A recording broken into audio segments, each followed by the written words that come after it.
जरूरी नहीं पर मूवी को लाइक या डिसलाइक कर दिया करें। मूवी का नाम है लास्ट सेंटिनल। तो कहानी के शुरू में हमें बताया जाता है कि इंसानों ने अपनी जिंदगी में बहुत सी गलतियाँ की, जिससे उन्हें बहुत सी मुसीबतों का सामना करना पड़ा और इसी वजह से समुद्री तूफान आए। आधी से भी ज्यादा दुनिया डूब गई, बची तो सिर्फ थोड़ी सी जमीन और उसी की हिफाजत के लिए एक चौकी बनाई गई, जो कि जमीनों की हिफाजत के लिए बनाई गई थी। समंदर के बीचों बीच वही चौकी दिखाई जाती है। उसे सेंटिनल का नाम भी दिया गया था। ये साल था 2063 का। जमीन का नक्शा पूरी तरह बदल चुका था। यहाँ पर 4 सिपाही पहरा दिया करते थे, मगर इनकी ड्यूटी 2 साल तक की थी। अब 2 साल तो हो चुके थे, मगर इन्हें लेने यहाँ पर अभी तक कोई भी नहीं आया था। हम देखते हैं कि ये लोग तूफानी रात में मछलियाँ पकड़ रहे थे। तभी इनका कैप्टन ये देखता है कि एक तूफानी लहर इनकी सेंटिनल से टकराने वाली है, इसीलिए वो अपनी टीम को अंदर जाने का कहता है। अब ये जो मछलियाँ पकड़ रहे थे वो भी दोबारा से पानी में गिर गई थी। एक साथी जिसका नाम बेंस था, वो एक पाइप को ठीक करने जाता है, जिससे चौकी में पानी आ रहा था। इससे पहले पानी और बढ़ता, इसने पाइप को ठीक कर दिया था। दरअसल इस चौकी को ऐसे बनाया गया था कि ऊंची लहर से भी इसका कोई नुकसान ना हो। ये पानी की लहरों के साथ ही अपने आप को एडजस्ट कर लेती थी। अब सुबह हो गई थी। यहीं पर इनका एक और साथी सेलिवियन बहुत दुखी था कि वो लोग उस तूफान की वजह से मछलियाँ नहीं पकड़ पाए, क्योंकि मछलियाँ पकड़ने का मौका इन्हें महीने में सिर्फ एक बार ही मिलता था। बेंस जो कि सेलिवियन पर बहुत नाराज था, वो कहता है कि तुम्हारा काम हमें अच्छे खाने खिलाने का है और तुमने कल रात मछलियाँ क्यों नहीं पकड़ी। मेरा काम इस सेंटिनल की हर चीज को अच्छे से रिपेयर करने का है, जो मैं करता हूँ और मैं अपनी ड्यूटी अच्छे से निभा रहा हूँ। यहीं पर कैप्टन सबको चुप होने का कहते हैं। दरअसल ये लोग अब अपने घर जाना चाहते थे। ये यहाँ पर रहकर तंग आ गए थे। जो टीम इनकी जमीन से इनको यहाँ पर लेने आने वाली थी, वो अभी तक नहीं आई थी। सेलिवियन जो कि हर दिन एक रिकॉर्ड बनाता था, वो ऐसा जब से कर रहा था जब से वो यहाँ पर आया था। वो ये सारा रिकॉर्ड बनाकर अपनी बेस को भेजा करता था। कैप्टन जो कि सेंटिनल की छत पर घूम रहे थे, वहाँ पर वो एक इशारे को देखते हैं जो कि सेलिवियन ने बनाया था, ताकि अगर कोई यहाँ पर आए तो वो उनकी मदद से इन तक पहुँच जाए। मगर कैप्टन को ये बात पसंद नहीं आती। वो उस कपड़े को हटाने का कहते हैं। तभी यहाँ पर सेलिवियन को दूरबीन में एक जहाज अपनी तरफ आता हुआ दिखाई देता है, जिसे देखकर वो बहुत खुश था। वो समझता है कि शायद ही वही जहाज है जो हमारी टीम ने हमें यहाँ पर लेने भेजा है। मगर कैप्टन को ऐसा नहीं लग रहा था। वो कहते हैं कि ये किसी दुश्मन की चाल भी हो सकती है, इसीलिए वो बेंस को बॉम्ब को एक्टिवेट करने का कहते हैं। और साथ ही इनकी एक और साथी जिसका नाम कैसिडी था, उसको रेडार पर सब कुछ चेक करने का कह रहे थे। दरअसल रेडार से ये पता करना चाहते थे कि ये जहाज आखिर किस तरफ से आया था। अब वहाँ पर बेंस गन्स चलाने के लिए तैयार था, मगर कैप्टन उसे रोक देते हैं और सेलिवियन से ये कहते हैं कि तुम्हें छोटी कश्ती लेकर उस बड़े जहाज तक जाना होगा और देखना होगा कि वो हमारी मदद के लिए है या फिर किसी दुश्मन का है। सेलिवियन जो कि डरा हुआ था, वो जाना तो नहीं चाहता था, मगर फिर भी वो कैप्टन की बात मानकर जाने के लिए तैयार था। इसीलिए अब वो कश्ती लेकर उस जहाज पर चला जाता है। कैप्टन उससे बार बार राब्ता करने की कोशिश कर रहे थे, मगर वो अपने सिस्टम को बंद कर देता है, क्योंकि उसे शक था कि अगर जहाज में कोई हुआ तो वो उसे सुनकर पकड़ लेगा। उधर कैप्टन को ये लग रहा था कि सेलिवियन को दुश्मन ने मार दिया, इसीलिए वो कंट्रोल रूम में जाते ही बॉम्ब को कैसिडी को एक्टिवेट करने का कहते हैं। बॉम्ब को एक्टिवेट करने के लिए 2 चाबियों की जरूरत थी। वो ये सब कुछ करने से डर रही थी, मगर ये इनका फाइनल ऑर्डर था। उधर सेलिवियन जो कि उस जहाज की छानबीन कर रहा था, उसे वहाँ पर कोई भी नहीं मिलता, ना जिंदा इंसान और ना ही मुर्दा। वो ये सब देखकर मायूस हो गया था कि अब भी इनकी टीम में से इन्हें यहाँ पर लेने कोई नहीं आया। वो कभी भी अपने घर नहीं जा सकते। वो ये सोचकर वहीं पर बैठ जाता है, मगर इसी चक्कर में वो ये भूल गया था कि उसने कैप्टन को भी इस बारे में बताना था कि जहाज में कोई नहीं है। इसीलिए अब वो जल्दी से अपने रेडियो को ऑन करता है और कैप्टन को बताता है कि यहाँ पर कोई नहीं है। तभी जल्दी से वो बॉम्ब को चलाने से रोक देते हैं और अब उसकी दोनों चाबियों को कैप्टन ने अपने पास रख लिया था। वो कैसिडी से कहते हैं कि तुम जल्दी फैसला नहीं ले सकती, इसीलिए तुम्हें इन चाबियों की जरूरत नहीं है।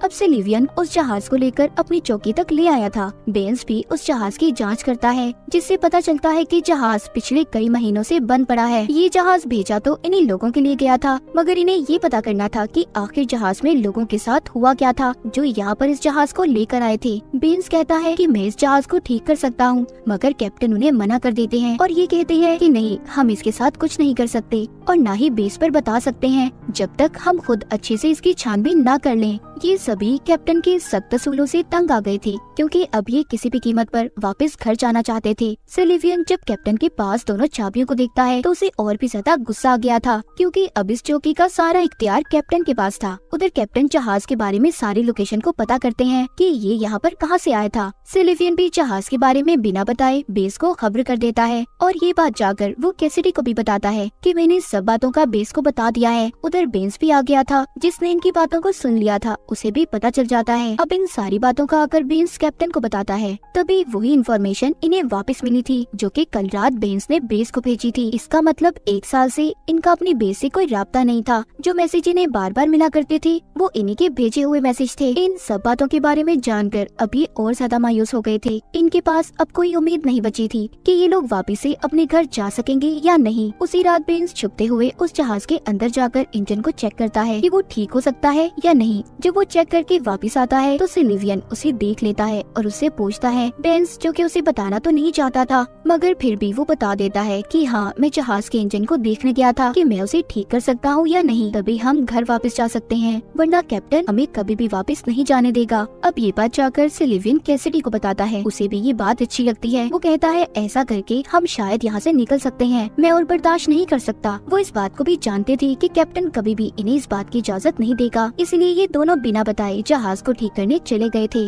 अब जब ये वापस आते हैं तो इन्हें कैप्टन ने देख लिया था। कैप्टन जब उन दोनों को देखते हैं तो ये कहते हैं नहीं, हम इसे ठीक नहीं करेंगे बल्कि इसके एक एक पुर्जे को खोलकर अपनी चौकी तक लेकर आएंगे। ये बात सुनकर सिलिवियन को बहुत गुस्सा आता है। वो कहता है बस बहुत हुआ, हमने अपनी ड्यूटी से ज्यादा अपने फर्ज को निभाया है, अब हम और ज्यादा बर्दाश्त नहीं कर सकते, हमें अपने घर वापस जाना है। कैप्टन कहता है नहीं, तुम यहाँ से नहीं जा सकते, ये मेरा हुक्म है। वो उन्हें गन निकालकर यहीं पर रुकने का कहता है।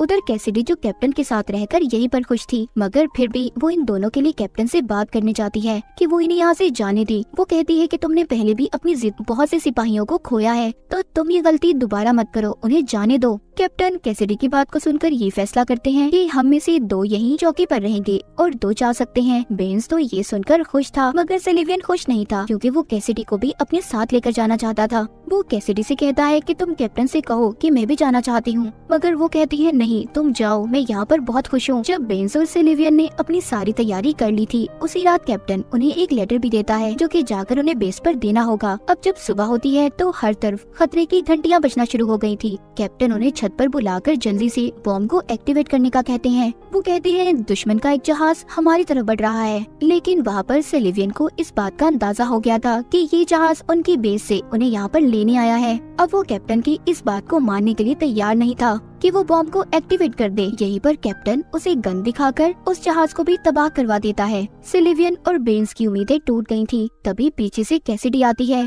जिसने कैप्टन के सर पर कुछ मारकर उसे बेहोश कर दिया था। ये तीनों अब उसे एक कमरे में बंद कर देते हैं। सिलिवियन कैसिडी से पूछता है कि तुमने मेरा साथ क्यों नहीं दिया। वो कहती है अगर मैं तुम्हारा साथ देती तो तुम्हें कैप्टन कभी भी न जाने देता। बेंस कहता है हमें उसे मार देना चाहिए मगर सिलिवियन सबको ऐसा करने से रोक रहा था।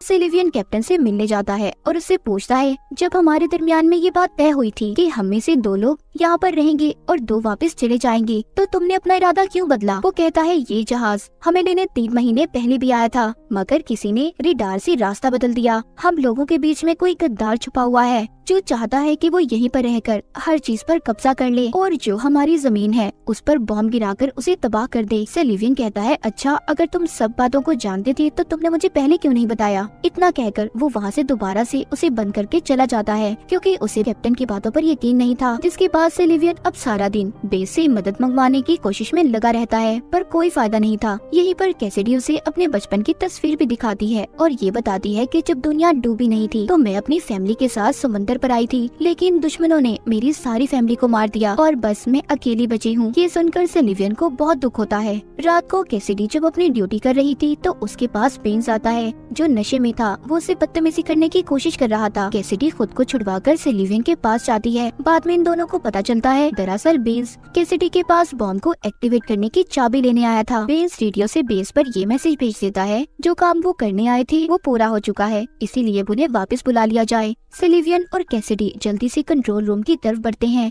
सिलिवियन कहता है रुक जाओ बेंस, तुम ऐसे बॉम्ब को नहीं चला सकते और ऐसे किसी मासूम की जान नहीं ले सकते। ये बात सुनकर बेंस रुक गया था। वो रोने लगता है क्योंकि उसे वापस जाने का कोई रास्ता नजर नहीं आ रहा था। जिसके बाद ये कैप्टन को देखते हैं जिसके कमरे की खिड़की खुली हुई थी। इन्हें देखकर ऐसा लगता है कि शायद उसने समंदर में कूदकर अपनी जान दे दी। कुछ दिन के बाद इन्हें समंदर के बीचों बीच कुछ मलबा नजर आता है जिसे कैसिडी और सिलिवियन वहाँ से लेने जाते हैं ताकि वो उधर जाकर अपनी जरूरत जरूरत का कुछ सामान ले आए। ये जब यहाँ पर मछलियाँ पकड़ रही थी तो सिल्वियन के जाल में कैप्टन की लाश आ गई थी, जिसके सर पर चोट का निशान था। उसे देखकर ऐसा लग रहा था कि जैसे उसे किसी ने मारकर समंदर में फेंक दिया हो। अब जब ये वापस आते हैं तो सिल्वियन को बेन्स पर शक हो रहा था, इसीलिए जब कैसिडी दोबारा से बेन्स के साथ समंदर में जाने वाली थी तो वो कैसिडी को एक गन देता है ताकि वो अपना ख्याल रख सके। उनके जाने के बाद वो कंट्रोल रूम में जाकर सारी फाइल्स को चेक करने लगता है, जिससे उसे बेन्स की फाइल से ये पता चलता है कि वो दिमागी तौर पर बीमार था, मगर वो एक अच्छा इंजीनियर था, इसीलिए उसे यहाँ काम पर रखा गया। सिल्वियन को कैप्टन की सभी बातें सच नजर आ रही थी। उधर हम कैसिडी और बेन्स को देखते हैं, जो दोनों एक दूसरे को देख रहे थे, और यहाँ पर हमें पता चलता है कि कैसिडी ही वो जासूस थी